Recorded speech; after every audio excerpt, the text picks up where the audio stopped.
கோவை தெற்கு தொகுதி திமுக வேட்பாளர் செந்தில் பாலாஜியை ஆதரித்து துணை முதலமைச்சர் உதயநிதி ஸ்டாலின் கோவை காந்திபுரம் பகுதியில் தீவிர தேர்தல் பிரச்சாரத்தில் ஈடுபட்டார்.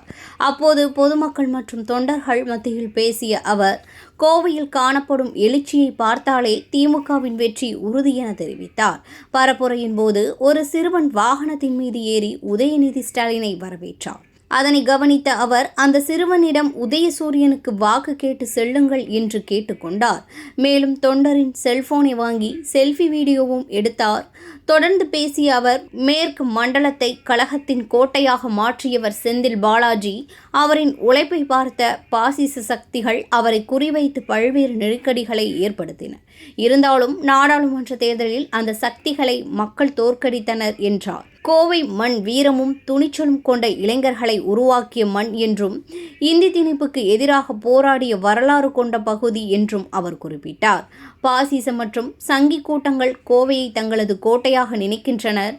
ஆனால் இது திமுகவின் கோட்டை என்பதை செந்தில் பாலாஜி நிரூபித்து வருகிறார் எனவும் தெரிவித்தார். வடக்கு தொகுதி வேட்பாளர் செந்தமிழ் செல்வன் குறித்து பேசுகையில், இளைஞர் அணியில் இருந்து வந்தவர், மக்களுக்கு நன்கு அறிமுகமானவர் என்று பாராட்டினார். மேலும் திமுக ஆட்சியில் கோவை தெற்கு தொகுதியில் நிறைவேற்றப்பட்ட பல்வேறு திட்டங்களை எடுத்துரைத்தார். பெரிய கடை வீதி, கிராஸ்கட் வீதி பகுதிகளில் மல்டி லெவல் ஷாப்பிங் மால் அமைப்பது, புளியங்குளம், அம்மன்குளம் உள்ளிட்ட பகுதிகளில் பட்டா வழங்குவது உள்ளிட்ட கோரிக்கைகளை ஆட்சி அமைந்ததும் நிறைவேற்றப்படும் என்றும் உறுதியளித்தார். அரசின் முக்கிய திட்டங்களான காலை உணவு திட்டம், மகளிர் உரிமை தொகை, விடியல் பயணம், மாணவர்களுக்கான கல்வி திட்டங்கள் ஆகியவற்றையும் அவர் விளக்கினார்.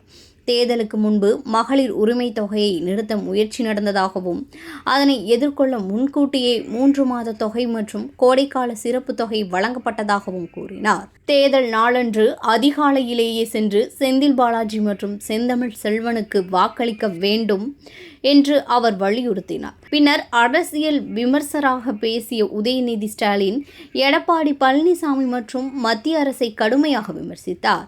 மோடியின் நம்பர் 1 முரட்டு அடிமை எடப்பாடி பழனிசாமி என்று குறிப்பிட்ட அவர், பல்வேறு புகைப்படங்களை எடுத்துக்காட்டாக கூறினார்.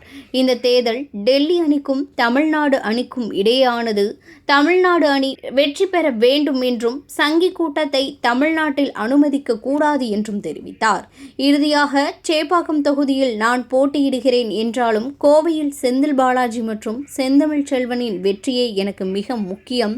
அவர்களை எதிர்த்து நிற்பவர்கள் டெபாசிட் கூட பறிக்கப்படும் அளவிற்கு வெற்றி பெற வேண்டும் என்று உதயநிதி ஸ்டாலின் கூறினார்.